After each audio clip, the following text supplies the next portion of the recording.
Hey everybody, ADP Day. We've got it in 2 minutes. We will talk as we kind of spool up here. Now it's a minute.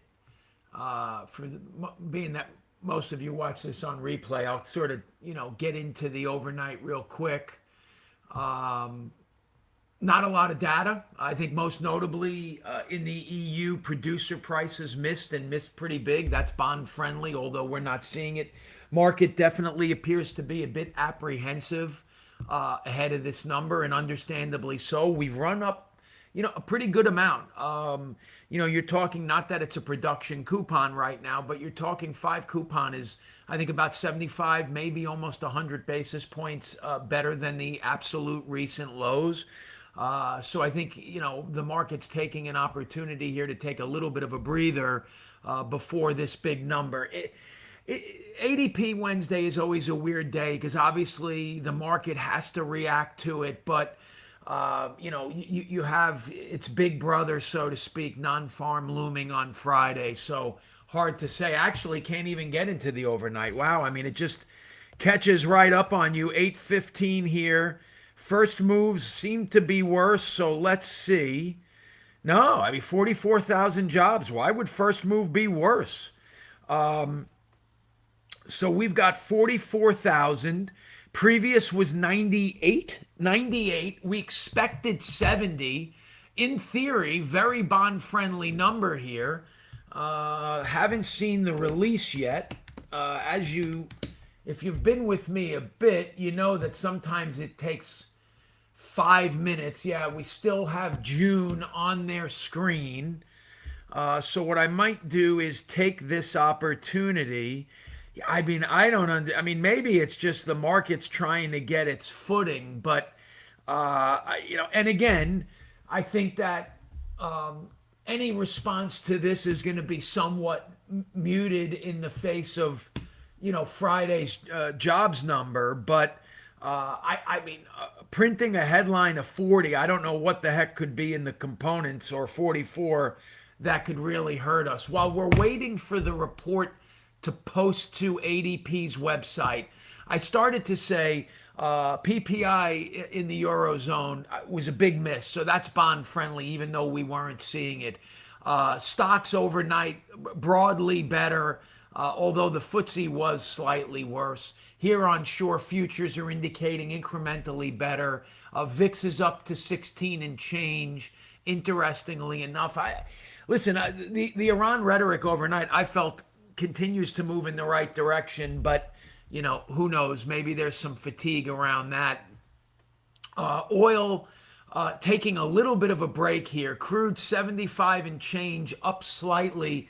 Brent up enough to get back above 80. It looks like we closed maybe just below 80 yesterday. Yeah, maybe it was at the close, but 79 and change. So a 70 handle across both oils. Let's see if ADP is up here. At worst, you got to believe that this is sort of a no whammies report, regardless of our action. Short end of the curve, slightly worse. Longer end, slightly better. MBS sort of gaining its footing here. I would say that we're kind of flat-ish. All right, so here we go. July. Private sector hiring was choppy last month, but sent a clear signal year over year. So here we go. This is what they don't like. Year over year pay for job changers accelerated to its fastest growth in a year. So not a great component for interest rates. Job changers, according to Dr. Nella, job changers are highly sensitive to real-time economic conditions, and their rapid pay growth implies supply constraints in parts of the labor market. Typical hiring patterns, meanwhile, are changing as employers react to shifting macroeconomic conditions. I don't know what I just read there, but God bless us, I guess. Hiring up across pretty much all establishment sizes, 20 to 49 did miss. Natural resources and mining down. Construction and manufacturing, we'll say flat-ish. Trade and transportation worse. Information up. Financial activities up pretty reasonably. Professional and business up. Education and health services. I mean, I don't know how I always feel about this, but I know that we don't consider, well, some health, obviously some health services are going to be high paying, but education, typically not as high paying, up 36, and the preponderance of the up 44.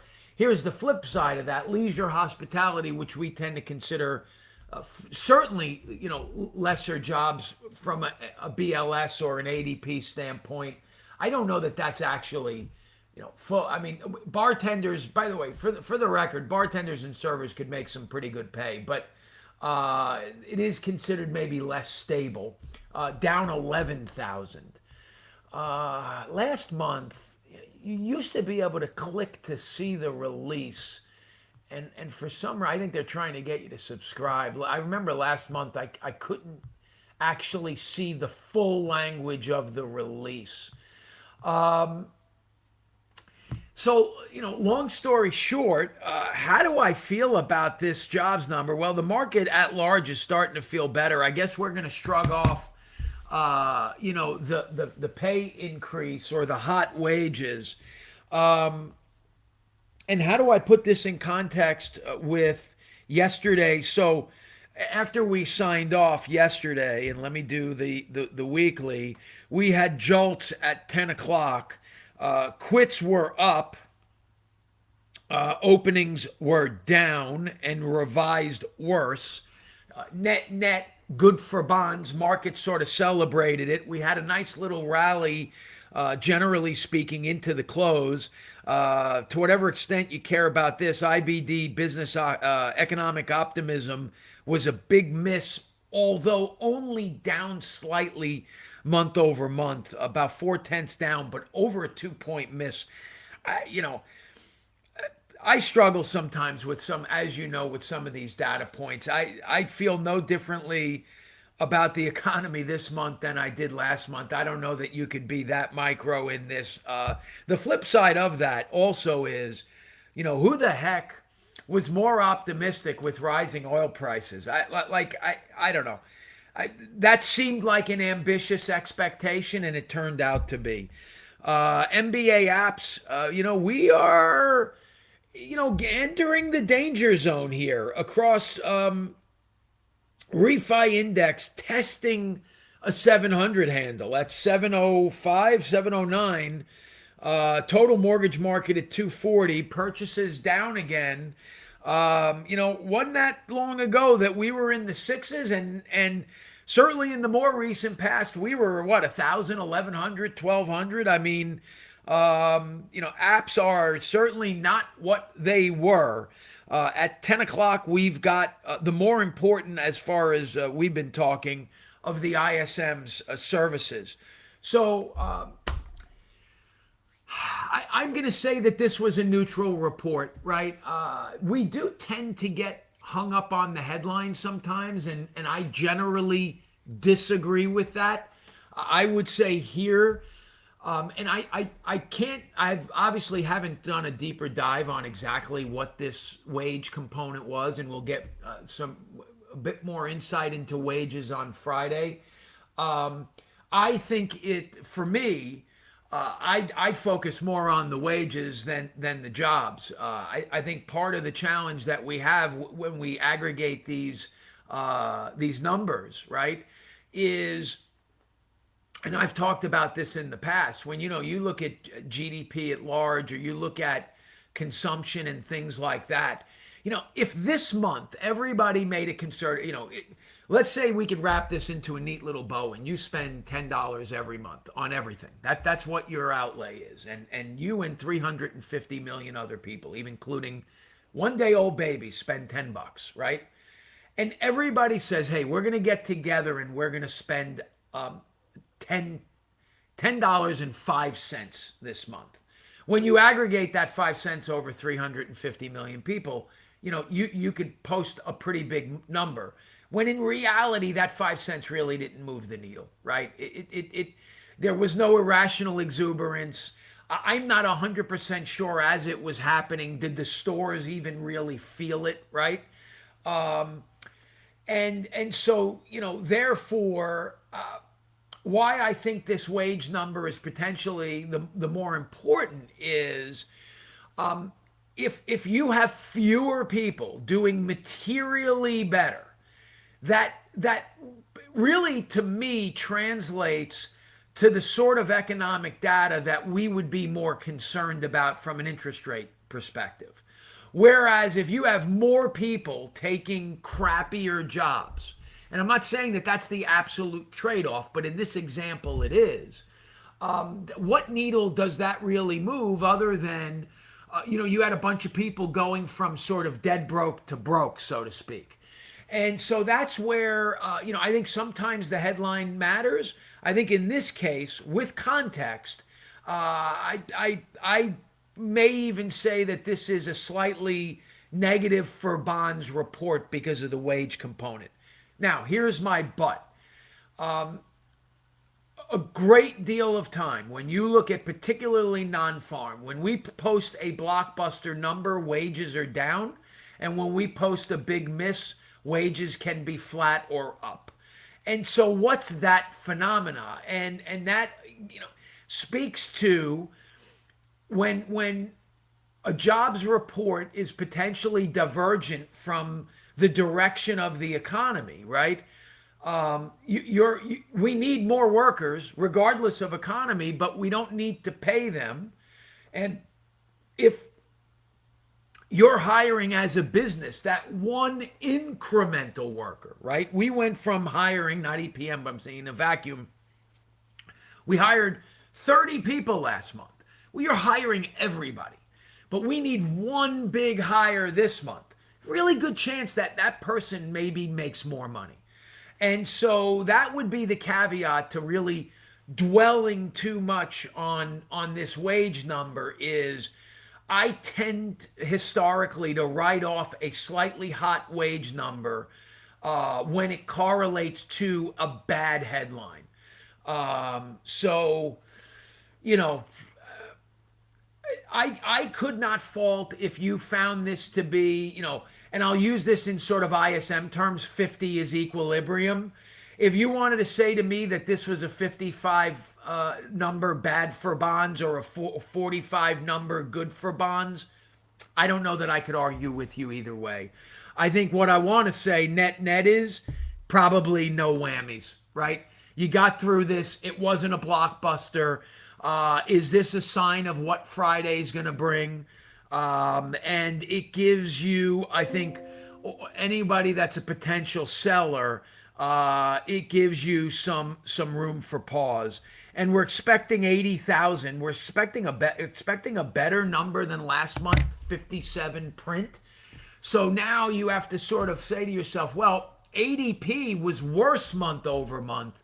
How the heck are we going to print a better month over month number on Friday? Well, I don't know. That's how things go here as well. So keep an eye out. 10 o'clock ISM. I would say if we print a good number, particularly on the employment side, meaning good for rates and the prices paid more so than the headline, I might not hate you taking a floater tomorrow. Important. We've got challenger layoffs and claims. Those are certainly maybe not historically layoffs, but those are big numbers right now. But again, I don't know that the reaction is going to be dramatic, with non-farm coming Friday. I think that you could play this out and wait this out until 10 o'clock, see what ISM looks like, see what rate sheets look like. And if those things go your way, I can't absolutely argue being a slightly more float bias today, taking it into tomorrow, and trying to kind of lock, late Thursday or whatever, pre-non-farm. There's just still tremendous risk in that non-farm. I mean, it's plus or minus 100,000 jobs Who knows, right? These revisions have been huge. Monday, no data. Tuesday, we got the weekly ADP. Wednesday, Fannie's roll, as crazy as that sounds. And we've got CPI. Thursday's PPI, and of course, claims. And then Friday, retail sales, which for me is the highlight of next week, right? Like, I don't love CPI and Michigan sentiment. So, just to talk about that risk profile, I can't argue taking some risk, taking it off the table before Friday. If you're super bold, then you're really not worried until Wednesday for the most part. And I think that your biggest concern is potentially the yen or Iran.